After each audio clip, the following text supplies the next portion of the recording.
Beleza. Turma, a gente vai falar agora de um tópico que ainda é conceitual, a gente ainda está numa parte da disciplina que ainda está conceituando, tentando introduzir vocês dentro desse novo mundo, né, da pesquisa. Eu também estou tentando entrar nele, porque a gente tende, né, a ficar muito na nossa forma de trabalhar, e a gente tem que tirar um pouquinho a cabeça do nosso método, né, de trabalhar e tentar olhar como um todo, né, olhar outros exemplos, olhar outras áreas, olhar outra forma de se fazer as coisas, né? Então, está sendo um aprendizado para mim também, porque eu estou tendo que ter essa visão geral, né, como se estivesse tirando a cabeça né, da multidão, assim, olhando sobre tudo. Né? Então, a gente ainda está nessa parte um pouquinho conceitual, chatinha e tal. Daqui a pouco a gente vai entrar em tópicos que talvez coloquem vocês como agentes um pouquinho mais ativos, né? Então, vou trazer vocês um pouquinho mais aqui para a parte ativa da disciplina, ou pelo menos vocês vão fazer algumas coisas durante a semana. Né? Vai dar um pouquinho mais de trabalho para vocês, mas talvez vocês se sintam um pouquinho mais motivados também, porque vocês vão estar sentindo que estão aprendendo na prática alguma coisa nova, né? Por enquanto é só muita informação teórica, mas eu acho que é importante para a gente embasar um pouquinho e não ir direto ao como fazer algo, né, sem entender um pouquinho o contexto geral, tá? Esse ponto aqui, ó, de maturidade da pesquisa, é para a gente entender os resultados que uma pesquisa pode gerar. Tá? Uma pesquisa em si, ela gera resultados em níveis distintos. Né? A gente pode fazer uma pesquisa desde algo extremamente simples dentro de uma disciplina aqui, e isso gerar um resultado da pesquisa. A gente pode fazer algo no nível de um doutorado, que gera uma tese de doutorado que pode mudar o que a gente chama de mudar o estado da arte, né? E são pesquisas, né? Então, o que difere, né, ou o que diferencia essas duas pesquisas é o grau de maturidade dessas duas pesquisas, né? Não é a capacidade do pesquisador, mas é o grau de maturidade, é o quanto se foi, né? Se entrou dentro daquela pesquisa e se caminhou dentro dela. Lógico, né? Desde a escolha do tema, um tema adequado para aquele, né, para aquela situação, até o tempo que se tinha para aquilo, as condições, né? E aí aquilo pode atingir ou não um determinado grau de maturidade. Né? Duas pesquisas de doutorado podem ter graus de maturidade completamente diferentes. Né? Dois trabalhos de iniciação científica podem ter graus de maturidade diferentes.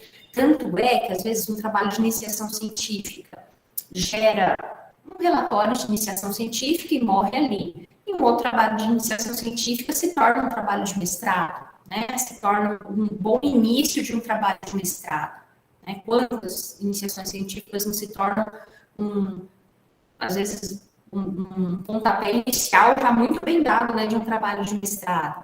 Assim também, quantos trabalhos de mestrado, né, por serem maduros, suficientemente maduros, né, recebem convite para se tornarem projetos de doutorado. Né? Tem alunos que entram num programa de mestrado, fazem sua inscrição para o mestrado, estão lá fazendo as disciplinas, de repente o orientador chega e fala assim, fulano, o seu projeto pode ser um projeto de doutorado. Você quer já passar para o doutorado?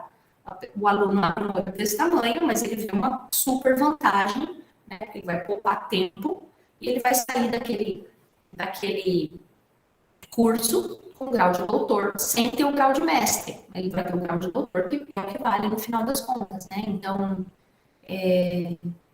compensa? Provavelmente sim, né? Provavelmente ele vai aceitar. Então, isso é o grau de maturidade da pesquisa que vai indicando. Então vamos tentar entender o que diferencia. Geralmente é o tipo de entrega que se faz no final. O que a gente entrega no final de uma pesquisa que meio que já encaixa ela num determinado grau de maturidade, tá? De acordo com o livro, né, que a gente está estudando, porque se a gente mudar o autor, pode ser que ele veja um pouquinho diferente isso, né? Mas dentro da computação e de acordo com esse autor, né, ele classifica em quatro tipos de entrega, tá? Ou entrega final ali do trabalho, né? A menos madura, tá? Menos madura, mais simples, é quando a gente entrega ou a gente apresenta, tá? Um produto, tá? Quando a entrega final, ela está chamando aqui de apresentação de um produto, tá? Vou tentar explicar para vocês o que seria isso. Esse produto pode ser um protótipo de uma ferramenta, pode ser o protótipo de um software, pode ser um software, pode ser uma página, pode ser um site, pode ser um sisteminha na internet, pode ser um aplicativo, pode ser, sei lá, inúmeras coisas ali, mas você consegue meio que delinear isso como um produto, sabe? Não é uma contribuição científica abrangente, ele tem um contexto limitado, né, a um produto, né? Então, o termo usado, produto, abrange várias possibilidades, mas, em regra geral, ali, geralmente o texto vai ser um relatório técnico que explica sobre aquele software, ou o manual, né, o manual daquele simulador que foi entregue,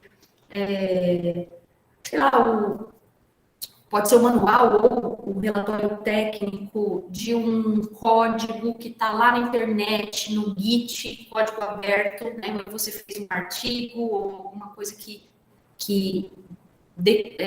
detalha, né, aquele código que está disponível na internet, que é o código de um determinado software para resolver determinada situação, um aplicativo, algo assim, pode estar numa página na internet. Ou seja, quando você entrega um produto, né, e escreve sobre ele, tem muito pouco rigor científico, formal, né, tem muito pouco formalismo ali, não é exigido que tenha mesmo, tá? Não se faz uma grande contribuição científica, mas, por outro lado, aquilo pode ter uma utilidade prática para pessoas, né? Então, você está oferecendo algo que pode ser útil para outra pessoa no dia seguinte, né? Então, tem esse benefício de usabilidade, né? Pode ser muito útil para alguém no dia seguinte, tá? Então, essa característica em nível de maturidade de pesquisa é muito imaturo ainda, mas ele pode ser útil, não quer dizer que ele não seja. Tá? Geralmente a gente faz isso, trabalhos de TCC às vezes ficam limitados a isso, o que não é problema nenhum, é um ótimo TCC, você terminar o TCC e entregar aquilo como um produto, não tem problema nenhum.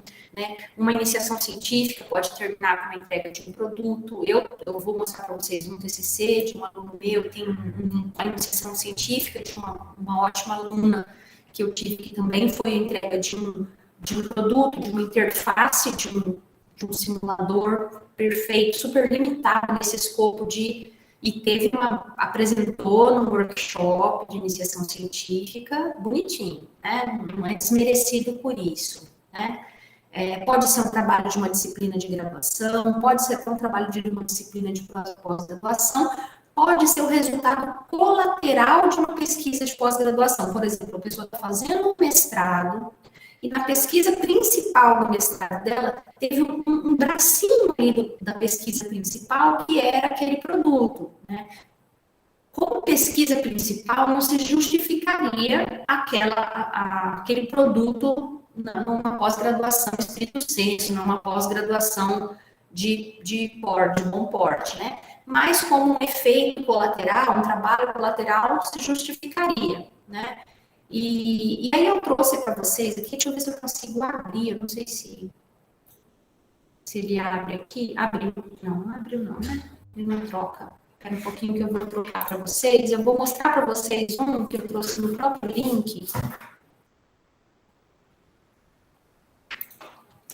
De um aluno. Ele foi o aluno meu de TCC. Vamos ver se ele vai conseguir. Não conseguiu apresentar? Ah, tá. Tá apresentando.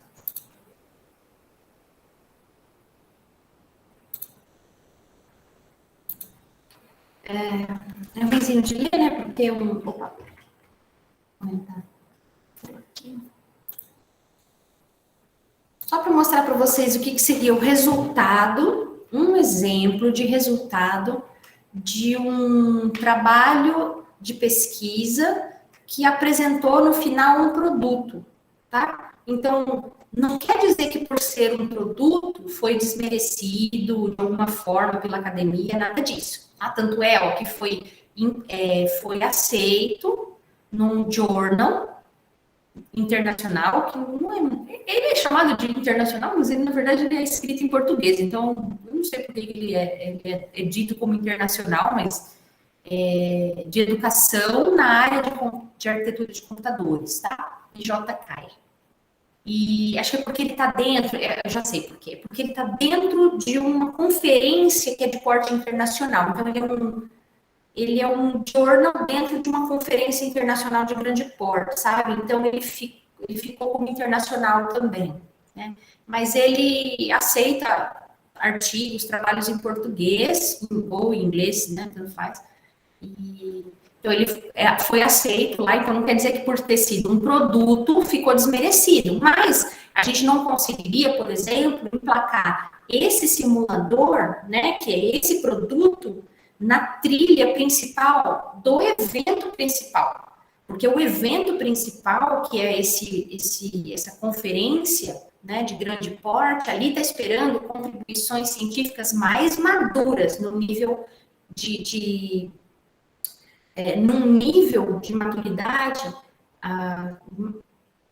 melhor, né, do que esse trabalho. Esse trabalho era um trabalho de TCC. Ali estava esperando trabalhos um pouquinho mais maduros, né? Então, para o nível de trabalho de um TCC, esse journal era o mais adequado, esse onde a gente enviou, né? Isso o orientador que tem que saber dosar, o orientador tem que ter noção, né? Não vamos mandar para a trilha principal para a gente levar um não, vamos mandar para o que está de acordo, né? Então, aqui era um simulador, você vê que o próprio nome já diz, né? É um simulador, né, do algoritmo de Tomasulo para apoio ao ensino de arquiteturas superescalares. Então, ele era um simulador, né?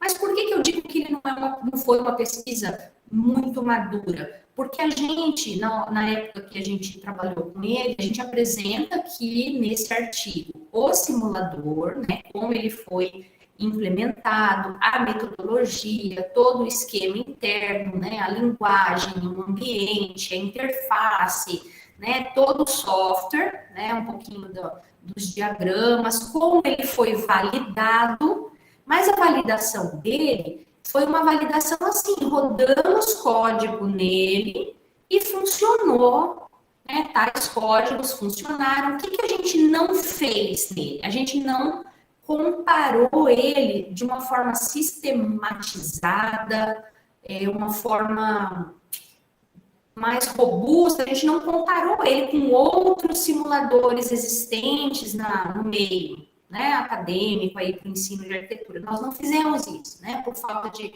tempo, de condições, de tudo.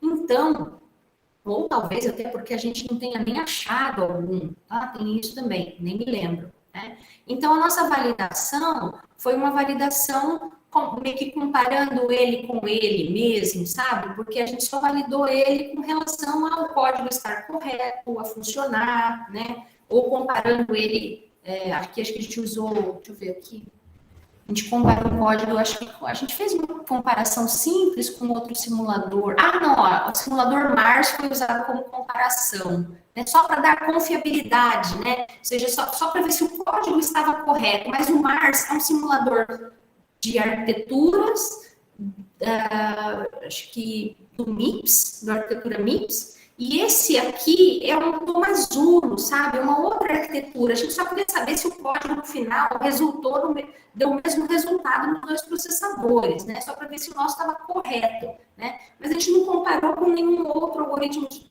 Tomasulo, nenhum outro simulador de Tomasulo. Então, nossa comparação ficou meio que uma comparação não tão adequada, não tão madura, né? Que é algo que acontece, né? Acontece até pelas limitações do próprio trabalho.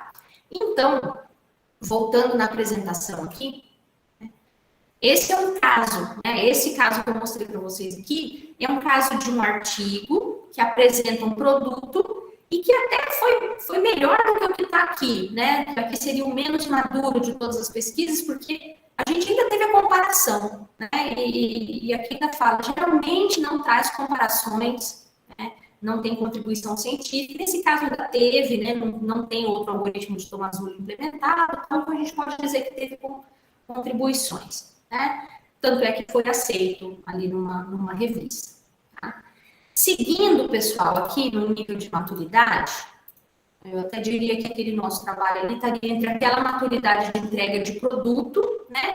E nesse aqui de apresentação de algo diferente, que seria o próximo degrau ali de maturidade, tá? A gente está falando um pouquinho mais amadurecido que o anterior, né? Nesse momento aqui, a pessoa já começa a comparar o que ela está propondo com trabalhos de outras pessoas. Ela já começa a entender melhor o contexto onde ela está se inserindo. Não basta ela propor algo, ela está propondo algo e ela consegue colocar aquele algo num contexto, né, maior. Né? Então, ela tenta fazer uma comparação de técnicas, ela propõe uma técnica e compara com outras, propõe um simulador, compara com outros, propõe uma ferramenta, compara com outras, né? Só que não faz uma comparação muito clara, às vezes é uma comparação que não é muito justa, não tem muito rigor científico, né? Não apresenta os resultados com estatísticas, às vezes, ou com muito rigor, né, científico para expor os resultados, então fica uma apresentação,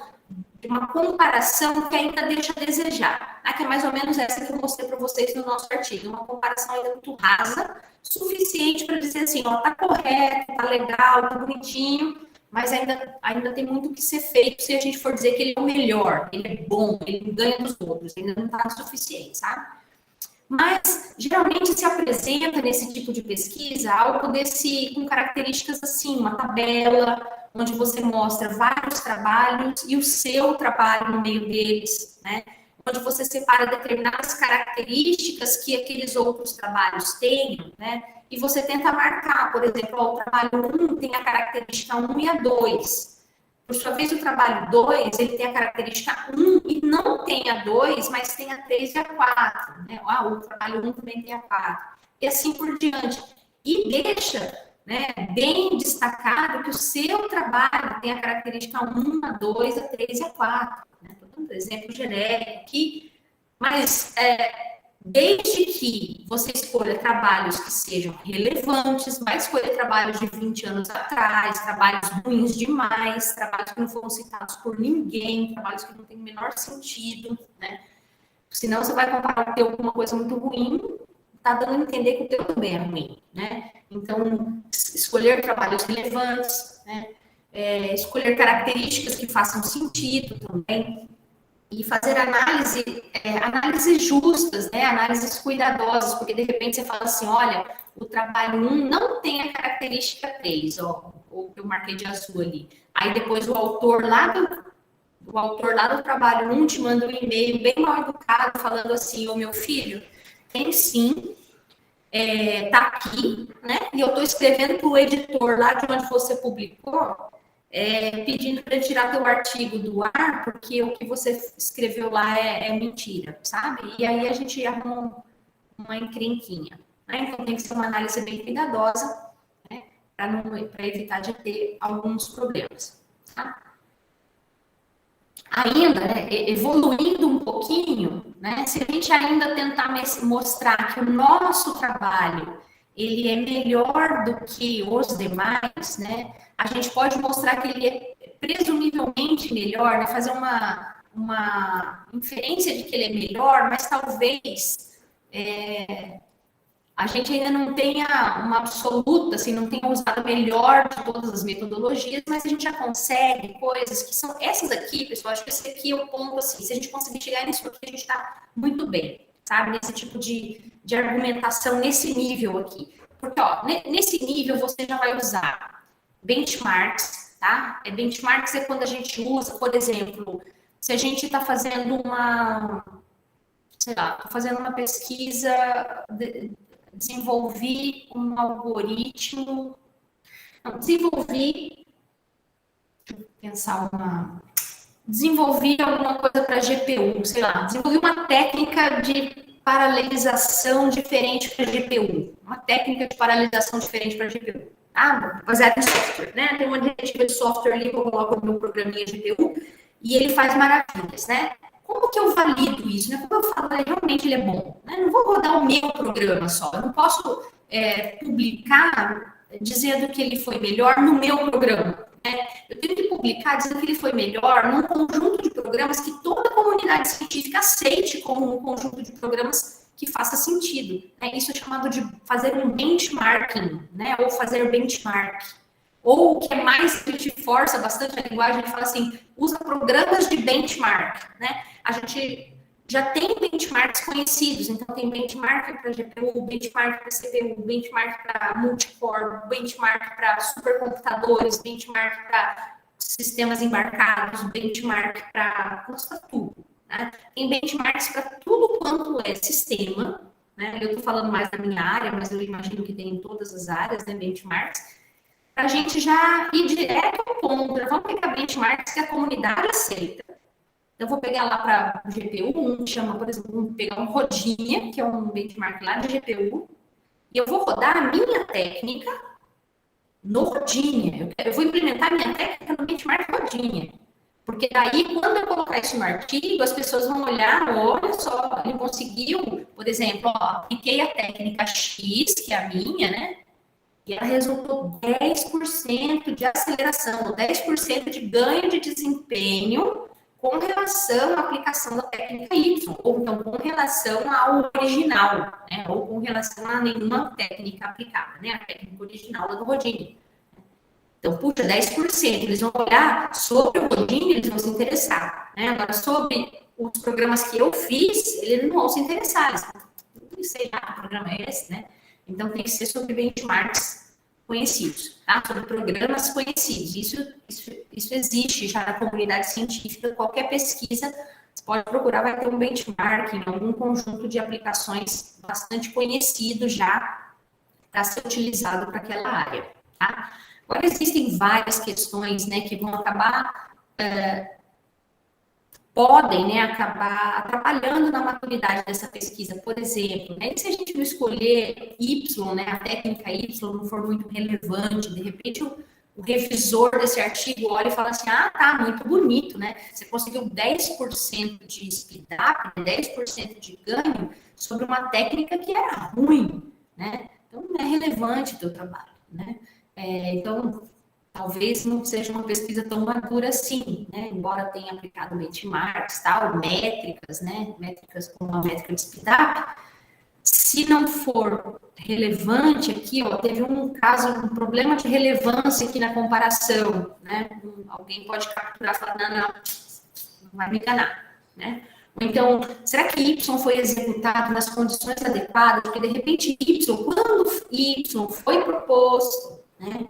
E Y tinha determinadas condições para funcionar com aquela, né, naquela qualidade que ele estava dizendo que tinha. Né? Será que o autor agora, o autor de X, executou Y com as mesmas condições? Né? Será que ele não atrapalhou um pouquinho Y para que X ganhasse 10%? Né? Ou seja, tem que deixar muito claro no artigo como que foi feito, quais as condições, quais as máquinas, quais as técnicas, quais as entradas, as saídas, tudo, porque qualquer pessoa pode querer replicar aquilo, né? Então, a gente está falando já de pesquisas com maturidade, de trabalhos de mestrado, de trabalhos de doutorado, né? Então, muitos dos trabalhos de doutorado estão nessa classificação aqui. Tá? Mestrados e doutorados tem que estar nessa classificação aqui. Doutorado não pode estar menos do que isso, tá? Doutorado sem chance de estar aqui, tá? Ou muito menos aqui, tá?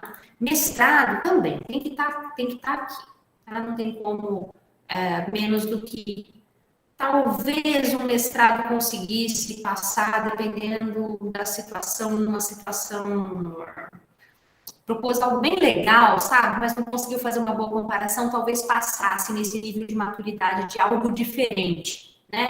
Porque não tem mesmo como comparar, propôs algo novo que não tem no estado da arte muita coisa anterior para ele comparar, então talvez fosse aceito. Mas doutorado, né? O cara tem que validar muito bem, muito bem. Né? A não ser que realmente seja muito inovador, né? Ele fique numa situação em que ele não tenha como comparar também. Né? Ele vai ter que argumentar muito bem.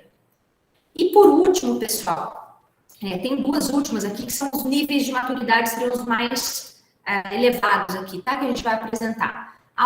Você apresentar algo reconhecidamente melhor, tá? Isso caso no nível de maturidade das pesquisas de experimentação, né, que usam desse empirismo, né, bastante maduro, né, fazer comparações, né, quantitativas com trabalhos anteriores, utilizando testes padronizados e internacionalmente aceitos, né. Pesquisas que apresentam resultados deste tipo são tipicamente de boas teses de doutorado, em alguns casos avançam o estado da arte, né? Então, a gente está falando de casos aqui de teses de doutorado, muitos, né, de casos de tese de doutorado, que, por exemplo, usam benchmarks que já têm dados publicados, por exemplo, você não precisa nem rodar comparar uma ferramenta com outra, por exemplo, você não precisa nem rodar na sua máquina a ferramenta do vizinho, né, do artigo que você está querendo comparar, né? Você não precisa implementar outras técnicas. São técnicas tão consagradas que já têm implementações, às vezes, internacionalmente conhecidas, já existe elas já estão no estado da arte. Você tem, às vezes, até tem dados, né, suficientes dessas implementações que estão no estado da arte, é tão fundamentado que você captura somente os dados que às vezes já estão disponíveis e você só mostra que a sua tem competitividade ali, você conseguiu algo tão bom quanto, você chegou próximo, você apresentou algo melhor, né? Se você chegar a apresentar algo melhor, você pode ter certeza que um trabalho nesse nível avançaria o estado da arte naquele tópico, né? Se a gente, nesse nível de maturidade, alcançasse algo do tipo, a aplicação da minha técnica teve feedback de 10%, ganho de desempenho, né, se for a métrica importante no negócio, né, ganho de desempenho de 10% com relação ao Y, que é o estado da arte, mediante a padrões padronizados, a testes padronizados aqui, né, e aceitos internacionalmente, eu estou avançando o estado da arte. Né? Então, que seria o top das pesquisas aí baseadas, né, que envolvam experimentações, tá? Não é tão fácil a gente conseguir, porque nem todas as pesquisas têm essas condições aqui citadas no início, tá? E esse aqui, por último, e ele foge, tá, do escopo das pesquisas experimentais, é quando a gente está falando da apresentação de uma prova, de uma demonstração. Tá? Então, ela é isolada aqui das outras, porque ela já é madura por si só. Se é uma prova e ela está certa, né, ela já é madura por si só, não é empírico, não depende de experimentos, de validações, né? Ela simplesmente exige uma prova formal de acordo com regras da lógica, né? Linguagens formais, compiladores, teoria dos grafos, análise de algoritmos, todas essas áreas aqui exigem esse grau de maturidade, tá? Na computação, às vezes a gente tem essa mescla, tá? Tem uma tese de doutorado, por exemplo, semana passada teve a defesa de uma tese de doutorado de um aluno chamado Rafael, que era do Edson Cáceres, eu participei. Aí ele tem, no meio da tese dele, algoritmos, que ele implementou lá para as GPUs, para ele conseguir obter determinadas soluções ali para as GPUs. Ai, meus cachorros estão doidos, não tem condição. Só que no meio dessa brincadeira dele lá com as GPUs e todos os algoritmos dele tinham que ter demonstrações relativas à complexidade. Então, ele tinha partes, né, da apresentação das provas. Então, ele tinha ali a parte madura ali, que não era empírica, que era mostrar que os algoritmos dele que ele estava propondo não tinham complexidade pior do que os originais, ou eram até melhores do que os originais, demandavam provas, né? Só que a grande maioria do trabalho dele era baseado em experimentações, em validações, em comparações de ferramentas e assim por diante. Né? Então, existe essa mescla aí em várias áreas, né? Porque ele tinha análise de algoritmos, mas tinha toda a parte de experimentação para programação paralela e sistemas distribuídos e tudo mais. Então, são essas os nossos graus de maturidade esperados aqui, pessoal. Vou mostrar para vocês que o tópico da aula de hoje termina aqui, Mas eu vou mostrar para vocês eu trouxe uma outra, onde que eu larguei aqui? Acho que eu abri, deixa eu ver. Acho que eu deixei. Ai, esses meus cachorros, gente do céu.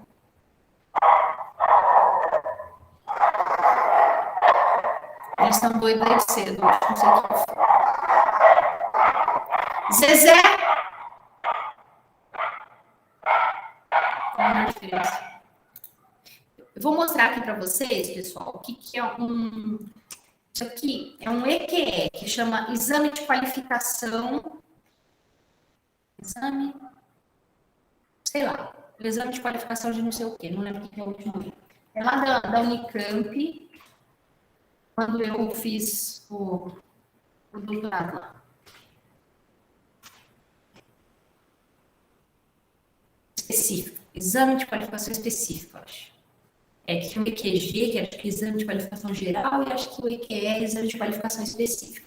Só para mostrar para vocês que a gente vai entrar numa etapa da disciplina agora, que eu vou querer, já para sexta-feira, já quero que vocês pensem, né? Na sexta-feira eu vou propor, né? Não vou exigir de vocês já, mas já vou propor que vocês tenham um tema, né? Que vocês comecem a achar um temazinho de vocês. Pensem primeiro na área, né? De hoje para sexta, talvez a área, um problema genérico, para que na sexta-feira vocês comecem a afunilar para a gente chegar num tema, tá? E aí a gente vai começar a juntos, né, tentar trabalhar sobre esse tema, né? Mas o tema em si vai ser individual, cada um vai definir o seu. Eu, no máximo, vou conseguir falar o seguinte: eu vou pedir para vocês colocarem o tema à disposição, né, numa planilha, alguma coisa assim, para eu olhar e falar assim: ó, esse está muito genérico, né? Você colocar lá assim: estudos de inteligência de algoritmos de inteligência artificial para, sei lá, né, disponíveis na bibliografia, fala, não, pelo amor de Deus, funila esse negócio que você não vai terminar antes do ano 2050, né? Então, eu vou ter que olhar os tópicos de vocês e pedir para vocês especificarem, né, ou generalizarem, porque de repente pode ser que apareça um tema lá extremamente específico, falando, não, vamos subir um grau, né? Vamos dizer que a sua pesquisa está nesse nível e lá dentro você especifica como um objetivo, né? Então, eu vou tentar nivelar vocês ali, mas eu preciso que vocês cheguem com um tema. Eu não vou propor tema porque eu não tenho nem criatividade para tanta coisa. Não tenho mesmo. Né? Se eu tivesse, eu faria, mas eu não tenho. E eu quero que vocês façam coisa que vocês queiram também. Né? Aí, quando vocês tiverem esse tema, eu quero que a gente comece a fazer EQE, porque um EQE, gente, só que isso aqui foi depois de muito tempo. Não vou conseguir fazer isso em 2 minutos, né? Nem numa semana agora. Não se preocupem, é só uma amostra para vocês, tá? Mas nesse EQE, eu tinha que mostrar para a banca que a minha proposta de trabalho estava dentro de um contexto, né? Ou seja, eu tinha que mostrar que a minha proposta de trabalho, dentro de todos os trabalhos relacionados que eu tinha estudado, né? Ela tinha um sentido, ela estava bem localizada, né? Geralmente, quando ela está bem localizada, quando a gente propõe alguma coisa nova, quando a gente estende um pouquinho, né, o que já estava sendo feito, né? Se ela ficar atrás das outras, né, é difícil de justificar. Então, quando a gente estuda depois a respeito do tema, a gente tem que localizar a nossa proposta dentro daquilo. E é muito difícil fazer isso se você só ficar lendo, né? Então, pouco a pouco, a gente vai fazer algo como esse quadrinho aqui, que é parecido com o que eu mostrei para vocês hoje lá, das características e trabalhos, né? Então, imagina que na primeira coluna, eu tenho trabalhos, tá? Palavras-chave ali de alguns trabalhos. Escalonador estático, tá? É o trabalho de número 56 da bibliografia, PVSim é o trabalho de número 40 e o de número 41, HitSim é o trabalho 19, Mestre Escravo é o trabalho 18 e assim por diante, tá? E aqui em cima, ó, VHDL Spice é o trabalho número 42, tá? Aqui eu tenho deixa eu ver. A linguagem de descrição do hardware. Essa é a coluna. Nesse exemplo aqui são características, tá? Linguagem de descrição de hardware, então tem VHDL, tem alguns que são Verilog, tem alguns que são System-C, tem alguns que são em C++, tem alguns que são esse Ptolemy, que eu nem sei o que é, não lembro dessa linguagem, tem outros que são Spec-C. Tá? Então, tem linguagens de descrição de hardware e eu tive que ler todos esses trabalhos e trazer do trabalho qual era a característica relativa à linguagem que eles usavam, né? Qual era o nível de abstração daqueles, nesse caso, são simuladores, se eles eram RTL ou se eles eram simuladores no nível de sistema, não interessa os detalhes aqui para vocês. Qual foi o ano? Ó, alguns bem antigos, outros já eram bem recentes, porque 2012 acho que eu estava em 2012 aqui, tá? Ou 2012, estava em 2012 ou 13, tá? Qual era o tipo de sincronização, qual era a velocidade, o alcance de velocidade que eles estavam obtendo, alguns tinham essa informação, outros não. Se tinham feito alguma modificação no kernel principal lá do simulador ou não, e que tipo de arquitetura que eles era o alvo deles, né? Arquitetura multicore, clusters e assim por diante. Né? Então, eu fiz essas características que tinham muita relação com aqueles trabalhos, né? As características têm que ser expressas de acordo com os trabalhos que a gente selecionou, e os trabalhos têm que ser muito bem relacionados, né? Porque senão as características não vão bater, né? E lá no finalzinho, onde que tá o meu, caçamba? Onde que eu botei? Ah, tá. Nesse aqui eu não coloquei o meu, tá? Nesse aqui eu não coloquei. Ah, tá. Porque eu coloquei o meu, acho que na defesa. Deixa eu pensar se eu coloquei em outro lugar.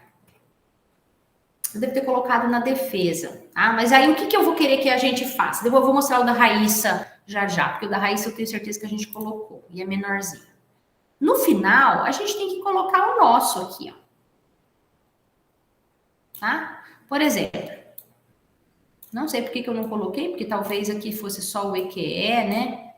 Estava só propondo, não estava demonstrando o resultado, né? Mas, de qualquer forma, até como proposta seria legal. Por exemplo, aqui eu colocaria assim, meu. Ai, que letra grande, peraí.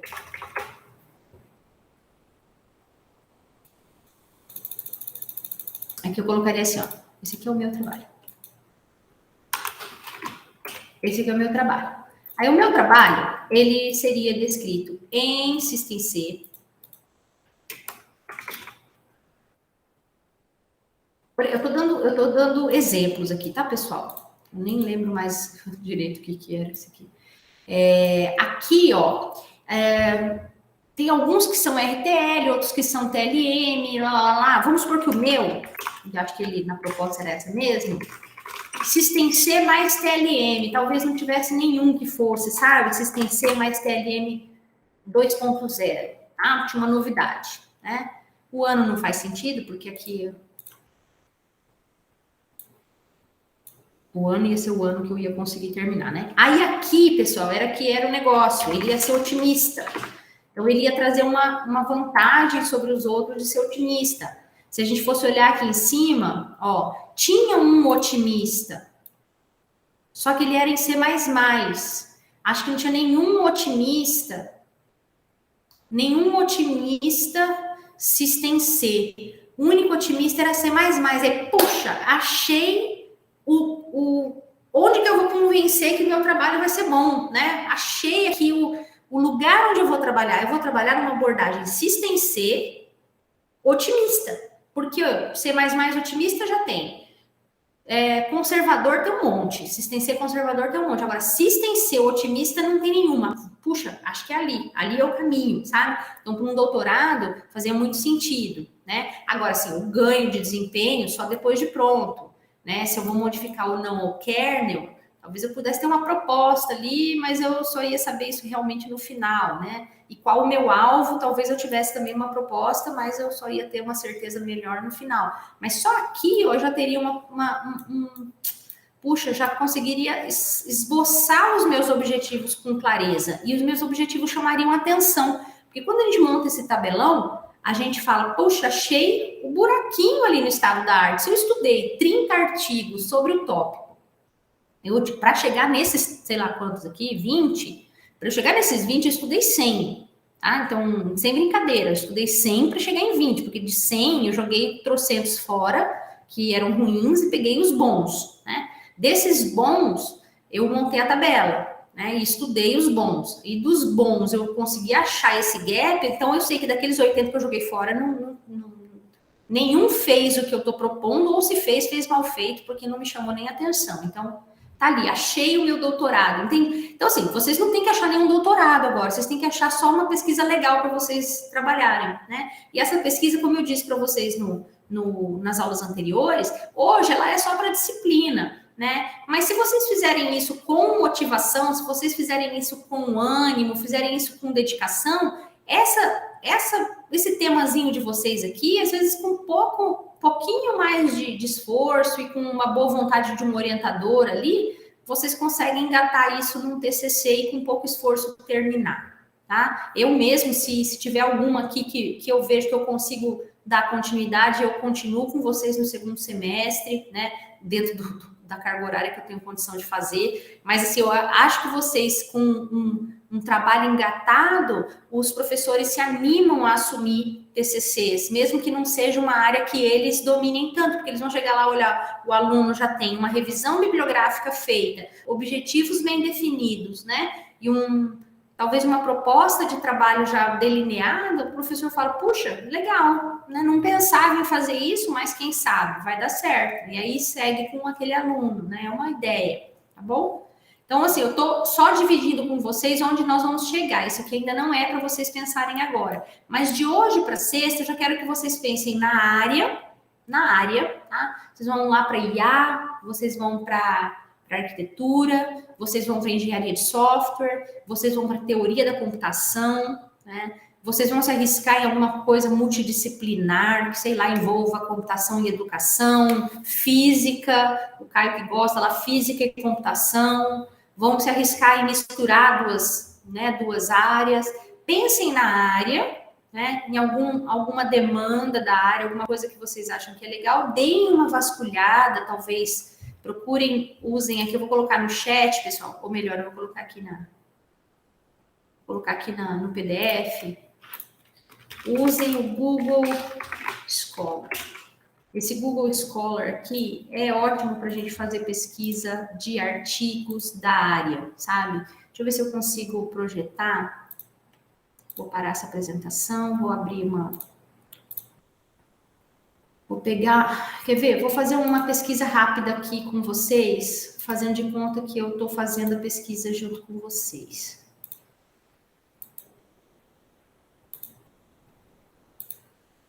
Uma coisa que eu gostaria, talvez, de pesquisar.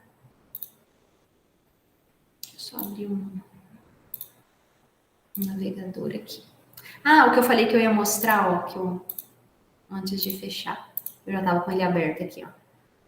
Aproveitando não abrir o navegador e já mostro para vocês. O trabalho da Raíssa, que é uma aluna de mestrado, no EQE dela, né, no exame de qualificação dela, a gente mostrou essa tabelinha aqui, ó. Isso ajuda bastante, tanto ela a fortalecer a proposta, entender melhor a proposta, quanto o pessoal que está na banca, né? Aquilo que ela estudou, você vê que numa proposta de mestrado não precisava daquele montão de artigos, né, de um doutorado, foram menos, tá? Ó, 1, 2, 3, 4, 5, 6, 7, 8 trabalhos, ela apresentou 8 trabalhos, né, na revisão dela, né, e a proposta dela, né? Todos eles tinham sua linguagem, um era CUDA, o outro era OpenCL, alguns deles faziam simulação, outros faziam predição, né, de desempenho, alguns faziam exploração do espaço de projeto, outros não, alguns eram cientes de Dark Silicon, outros não. Essas eram as características, e tinha a característica de heterogeneidade. Na característica de heterogeneidade, ninguém tinha heterogeneidade e ela está propondo com heterogeneidade. Ou seja, ela está propondo misturar GPU com CPU dentro da plataforma que ela vai propor lá alguma coisa.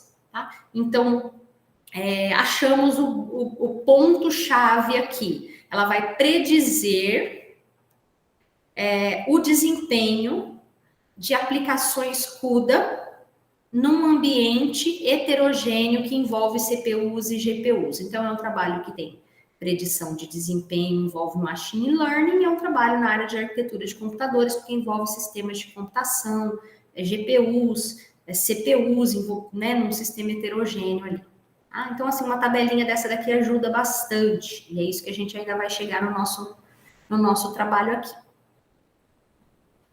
E, que eu falei que eu queria aqui abrir, ó, vocês vão lá no Google, que é o Google Acadêmico, eu acho que é o mesmo aqui, ó, Google Scholar, Google Acadêmico, acho que é o mesmo, tá?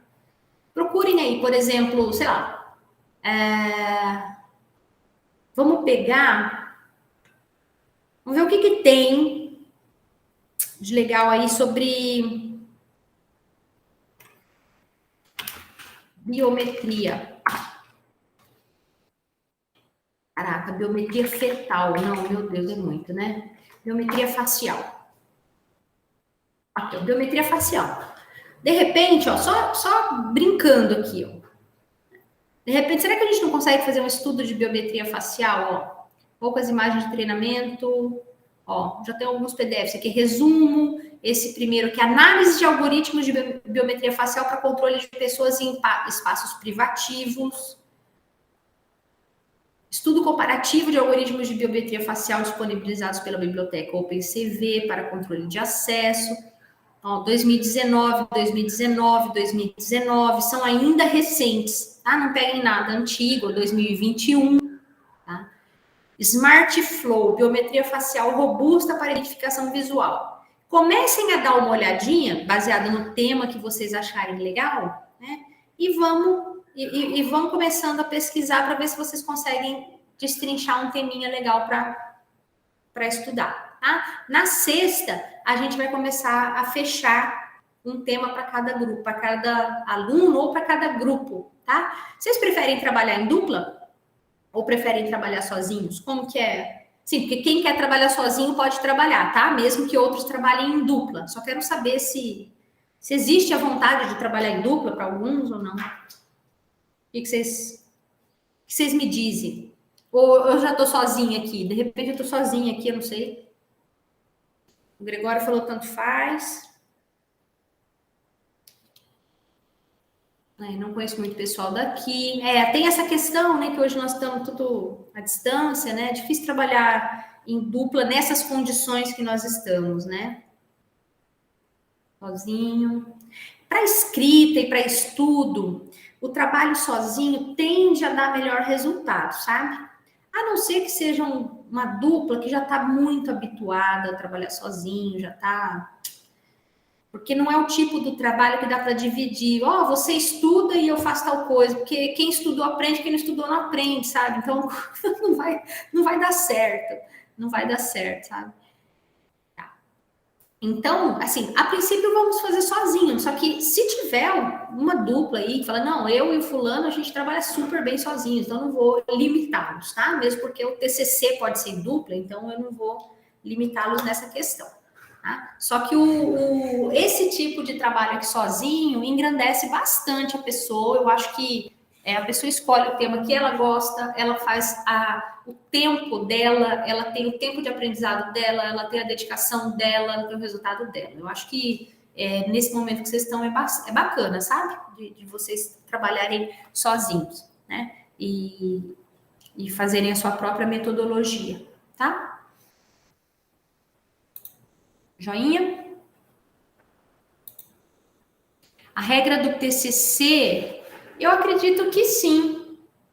O que muda de TCC de um curso para o outro, não é a mesma, né? Tem curso que nem tem TCC, Gabriel. O curso de ciência, de engenharia da computação e de sistemas de informação tem TCC. O curso de engenharia de software e TADS não tem TCC.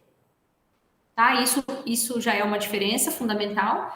E entre os cursos que tem TCC, a carga horária mínima muda também. Tá? Não é necessariamente a mesma para poder começar o TCC. Tá? Agora, depois desses critérios de início de TCC, eu acho que, assim, para submeter o TCC é a mesma coisa. Todo mundo acho que aceita duplas de TCC sem problema. Acho que nenhum dos coordenadores nega duplas de TCC. Tá? Acho que daí já não muda mais nada, não. porque os regulamentos foram feitos, praticamente nós fizemos um regulamento todos juntos e depois cada um adaptou só título, a carga horária, essas coisas. Ninguém deve ter mudado pontos fundamentais, sabe? Então, eu acho que não deve ter diferenças importantes, não. Tá? Sim, no mínimo 2. É o orientador e mais um. Esse é o mínimo, tá? Então, pelo menos uma pessoa na banca, fora o seu orientador, já é suficiente para poder marcar uma banca de TCC. Às vezes o professor chama outro, além desse mínimo, né? Chama mais um, né? Para dar pelo menos uma discussão, né? Não ficou um monólogo ali, né? Pelo menos tem um contraponto, às vezes, alguém dá uma opinião diferente, sei lá.